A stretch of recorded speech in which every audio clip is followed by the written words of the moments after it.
Oke, silakan. Oke, jadi eh, satu hal sih sebenarnya yang aku lihat, aku selalu merasa bahwa aku harus me- menolong diri saya sendiri gitu. Saya belajar menolong diri saya sendiri, belajar untuk keluar dari semua itu sendiri, berusaha. Ya memang saya berdoa gitu, tapi saya eh, merasa oke, I can do it. Jadi istilah gini, ini Zion yang jahat nih. Oke. Ya ini banyak sih orang yang melakukannya. Zion jahat harus menggunakan amal ibadah untuk menutupi ini. Jadi harus gimana melakukannya ini? Kamu ini melakukan lebih baik, nanti bisa deh ini berkurang deh gitu. Tapi emang kenyataannya nggak bisa gitu. Ternyata nggak bisa, dan itu akhirnya bahkan yang di video saya cerita, saya pikir memang itu genuinely saya merasakan Tuhan memanggil saya gitu, Oke. memanggil saya untuk masuk ke sekolah Alkitab gitu ya. Oke. Itu genuinely. Jadi, tapi ada pikiran di pikiran saya, oke, so maybe ini juga akan menolong saya untuk bisa keluar dari menghilangkan KSD saya gitu. Oke. Itu ada, saya nggak bisa pungkiri itu ada pikiran itu gitu. Dan saya exciting banget bahwa saya ketika nanti sekolah pasti nanti belajar Alkitab lebih banyak lagi, hilang nih nanti soalnya ini. Kenyataannya tidak. Oh, berarti pola perilaku Jadi yang gini, sama itu tetap terjadi. Ya, memang jadi kan saya kuliah di Amerika ya waktu itu, dan itu prosesnya pun panjang, dan itu proses iman yang wow, saya juga bingung ya, saya punya itu tapi saya bisa belajar mempunyai proses iman dan yakin itu 100% Tuhan tuntun saya gitu. Karena itu nggak mudah untuk kuliah dan juga di overseas ya, dengan situasi finansial saya dan segala macam. Dan ketika sampai di sana, saya ya sekali lagi punya tekad, saya nggak mau lakukan itu. Dan memang di awal-awal saya karena di negara orang, saya juga nggak berani. Saya tinggal di dorm, saya nggak berani itu ya, dorm itu sendiri-sendiri sih ya, satu kamar sendiri. Nah tapi ini yang lucu nih. Jadi waktu itu ya karena masih ada addiction itu ya, saya iseng-iseng coba buka pornografi kan gitu. Waktu itu pornografi yang umum saya buka gitu. Terus memang di blok sama kampus sama dorm gitu. Tapi begitu saya coba masukin yang website pornografi gay, terbuka. Saya aduh, Sebentar. apa yang terjadi? Disclaimer ya, ini bukan untuk ditiru ya, Bukan untuk dicek ya, ditiru bukan ya. ya, bukan ya. Oke. Sekali lagi, don't try it at home. Nah, akhirnya anywhere or at the dorm. Jadi setelah itu ya akhirnya saya terjatuh lagi dalam dosa pornografi ini, masturbasi pornografi di dorm kampus itu. Dan pagi saya kuliah, malam saya indulge dengan itu, dan itu terus menerus sampai saya terus bilang sama diri sendiri, Zion, kamu mau jadi hamba Tuhan seperti apa kalau setiap malam begini? Ntar kamu lulus tapi otak kamu penuh dengan pornografi dan kamu nggak lepas dari ini. Jadi aku benar-benar Tuhan, gue capek banget nih Tuhan gitu. Jadi aku ingat itu satu malam udah selesai dengan ritual yang setiap hari itu saya keluar dari dom saya masuk ke di tengah-tengah dom itu ada tanah lapang. Jadi saya memandang ke atas, ke langit, saya bilang, Tuhan, saya nyerah, saya nggak tahu lagi mesti ngapain Tuhan. I did everything, saya udah coba segala sesuatu, tapi saya nggak mampu untuk lepas dari ini semua gitu. Saya berdoa, saya malah kayak nantang Tuhan gini, kamu harus tanggung jawab ya Tuhan gitu. Saya udah jauh-jauh loh kesini Tuhan gitu. Kayaknya kurang ajar ya. Tapi ternyata itu surrendering yang saya perlukan gitu. Jadi saya surrender untuk berserah, sekali lagi itu kata kuncinya. Kemudian kejadian yang berikutnya adalah Tuhan mengirimkan satu orang yang entah gimana, kemudian saya mungkin karena saya udah juga lelah, capek, saya ketemu dengan ini seorang bule gitu ya, satu murid juga di situ sama mahasiswa, baru kenal belum lama gitu. Cuma somehow dia cukup terbuka mau make friends dengan saya, karena sebagai satu-satunya orang Indonesia di situ agak susah gitu untuk Inggrisnya kan belum tentu lancar, tapi dia begitu sabar gitu. Entah gimana itu saya cerita akhirnya pergumulan saya dengan orang asing ini dengan pemikiran which is dia nggak kenal saya, kita juga baru kenal. Kalau dia sampai nggak mau terima, ya udah nggak apa-apa, nothing tulus gitu. Akhirnya saya cerita, tapi di luar dugaan saya, dia mendengarkan dengan atentif dan dia berkata, tuh Zion, saya terus terang ini baru saya dengar tentang saya baru ada orang yang ngaku dengan saya tentang ini ke saya gitu. I don't know how to help you, tapi saya akan mencoba mencari tahu bagaimana Wow. menolong kamu gitu. Apa yang saya bisa lakukan. Dan dia menepati janjinya gitu. Dia Jadi mencari dia research Oh. terus dia bilang, saya Oh. nemu nih ada satu komunitas yang bilang Christian community yang membantu orang-orang yang bergumul dengan LGBT. Dan dia ada di Louisville, di kota saya itu. Saya kan Wow. ketika di Louisville, Kentucky. Which is, kota saya itu kecil kalau jangan bayangkan Amerika di New York City atau di LA gitu ya. Ini kecil banget gitu, kecil lah pokoknya dari ukuran untuk kota Amerika, which is bisa ada ya gitu. Dan mungkin tuh satu-satunya sih di situ sih, di kota itu. Akhirnya saya sangat merasa wah ini mungkin ini jawaban. Saya menghubungi kontak yang ada di internet itu, yang mentor saya yang mengangkat ya, namanya Daniel. Dan saya diminta datang di interview, kemudian mau nggak kamu join community ini? Oke. Jadi saya nggak tahu ekspektasi apa ya ketika join ini, cuma saya merasa ini teman saya udah membantu saya gitu ya di situ untuk menolong. Dan ini another step yang selama ini tidak pernah saya lakukan. Pertama, saya ngaku kepada seorang teman untuk mencari pertolongan. Kedua, Tuhan membuka jalan mendapatkan komunitas dan mentor. Dan itulah dimulai saya di situ datang. Satu komunitas itu orang-orangnya bergumul dengan KSG semua gitu. Ada yang tua, ada yang muda, pria wanita gitu ya. Dan kemudian ada mentornya itu dia juga seorang yang bergumul dengan KSG dunia. Kemudian Tuhan proses dan rubahkan, dan ketika itu dia sudah menikah. Akhirnya menikah, sudah punya 4 orang anak. Nah di situ proses itu dimulai. Dan proses di sana yang saya temukan adalah, pertama memang dia menolong saya untuk bagaimana untuk keluar dari adiksi itu. Jadi ada strategi-strategi yang diberikan gitu. Terus kedua, sebenarnya dia mementoring, ya itu yang saya bilang. Dia tidak hanya melihat perilaku ini, tapi dia berusaha untuk menggali ke bawahnya. Menggali ada apa sih sebenarnya. Karena ya mungkin dia sudah melalui ya, dia tahu ada hal-hal itu. Jadi ketika ditanya, gimana kamu dengan keluarga, ada pernah mengalami apa enggak? Saya merasa, dia bilang baik-baik saja. Saya di sekolah baik gitu. Memang ada teman-teman yang nggak baik, tapi teman yang suka saya banyak gitu. Nggak pernah punya masalah gitu tentang itu. Di gereja baik-baik saja. Terus ya dia mulai gali. Oh, kamu anak pendeta. Apa sih perbedaan jadi anak pendeta gitu? Oh, saya bilang ya, anak pendeta itu ya beda lah ya. Maksudnya kalau orang tua tuh sibuknya hari Senin sampai Jumat, orang tua sibuknya Sabtu Minggu gitu ya. Sementara hari biasa kitanya yang sibuk, Sabtu Minggu kan harusnya kan waktu keluarga. Mereka nggak bisa gitu. Oh gitu. Ada nggak sih yang spesifik yang kamu ingat gitu, ditanya gitu kan. Terus akhirnya aku mikir apa ya. Jadi emang susah sih recall kejadian masa lalu. Entah kenapa ya, mungkin terkubur atau segala macam ya. Tapi akhirnya karena ditanya terus, saya harus mikir. Saya bilang, saya ingat nih satu kejadian. Saya bilang, jadi saya les piano dulu ya. Waktu les piano itu setiap bulan tuh ada konser piano. Murid konser piano. Dan hari Minggu konsernya. Hari Minggu. Jadi tahulah kalau hari Minggu gitu, papa mama nggak bisa datang. Sementara murid-murid yang lain tuh selalu didampingi oleh orang tuanya. Jadi yang aku ingat, aku bilang ketika selesai konser mereka selalu foto. Jadi foto sama-sama murid-murid, kemudian satu-satu keluarga difoto. Satu-satu difoto untuk jadi kenang-kenangan. Sementara Sion datang sendiri. Sementara saya sama kakak doang. Kita kan saya sama kakak les piano. Jadi kita nggak pernah difoto dalam yang keluarga itu. Gitu. Saya bilang, saya nggak pernah difoto. Udah, aku cerita dengan santai karena kan cuma tanya memori. Terus mentor saya mulai tanya, How did you feel?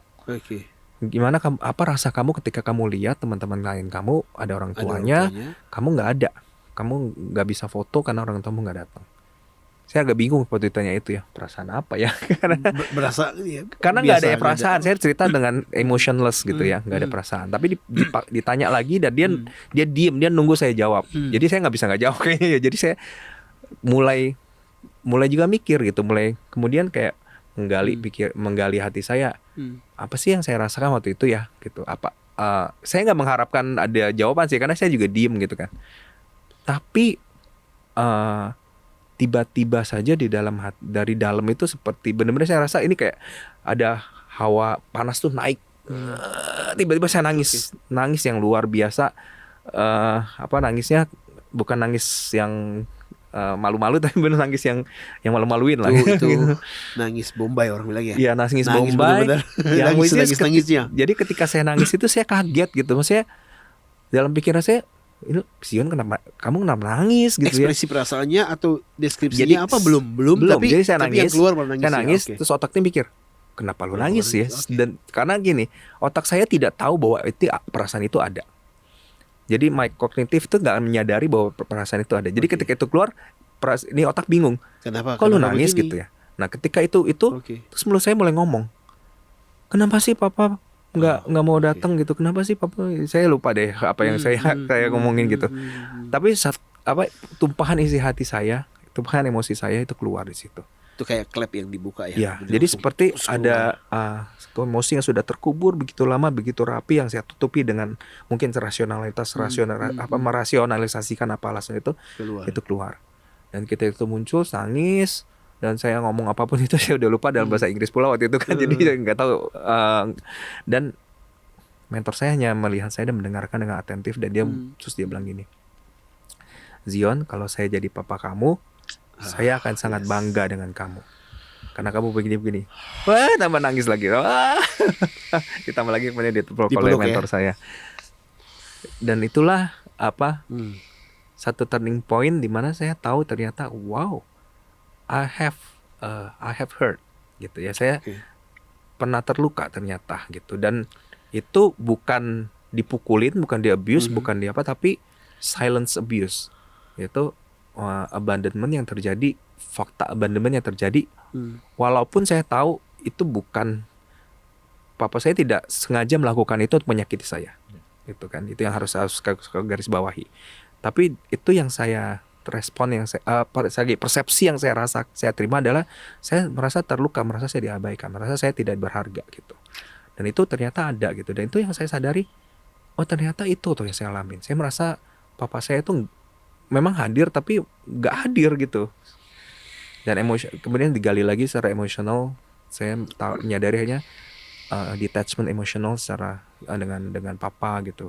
Terus kemudian ya ada lagi dengan mama sih baru terkuak lebih lanjut ya, pasti later in proses saya.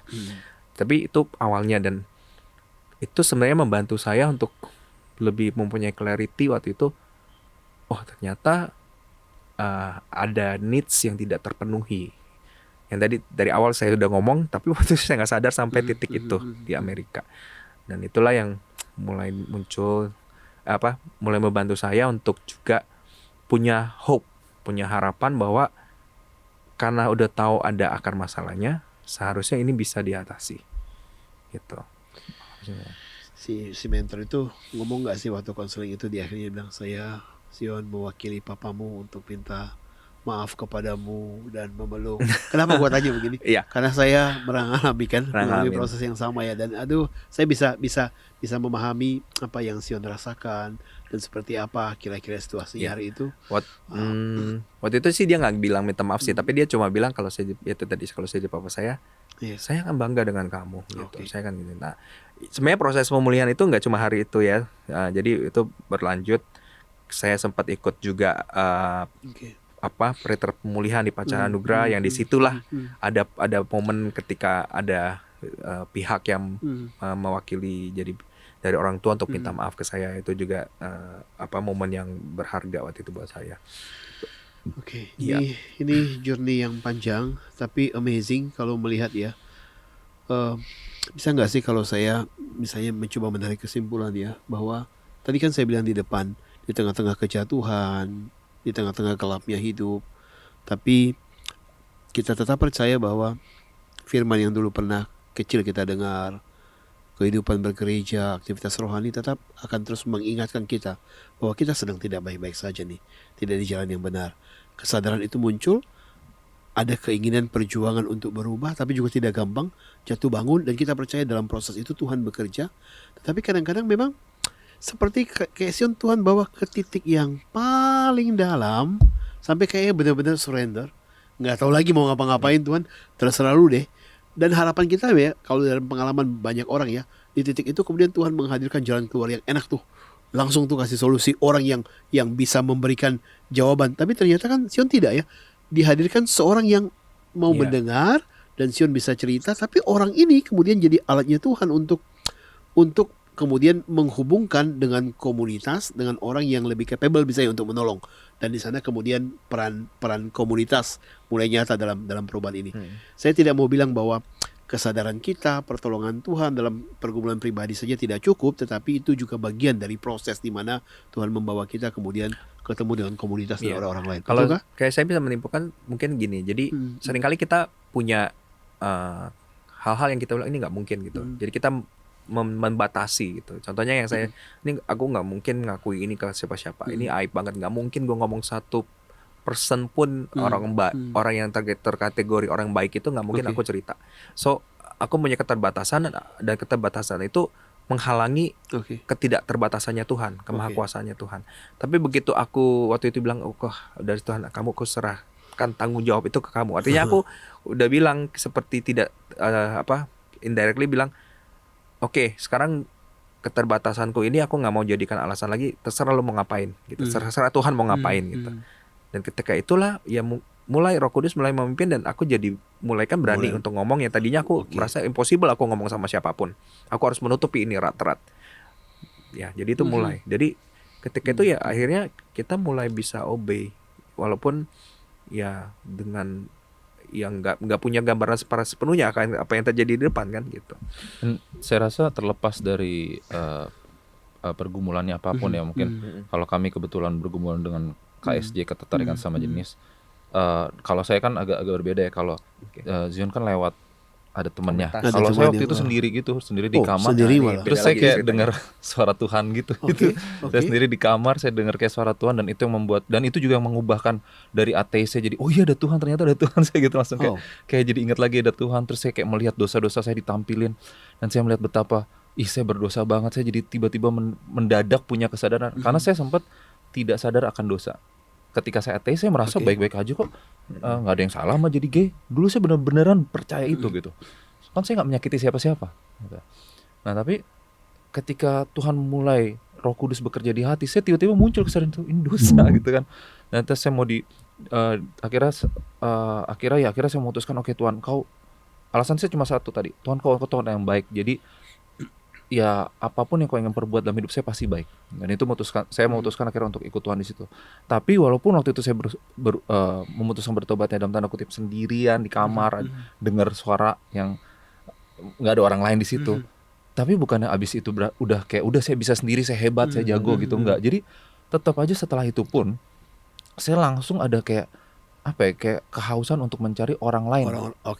Itu jadi itu gimana ya? Dan ini saya rasa bukan karena kami latar belakang yang begitu, ini karena saya juga terlibat dalam ada pelayanan lain gitu kan ya. Ada teman saya yang pelayanannya adalah narkoba gitu kan, orang-orang yang bergumul dengan narkoba, dan mereka juga punya kebutuhan yang sama gitu kan. Jadi saya akhirnya mencari lah ya, dan saya dapatnya online waktu itu.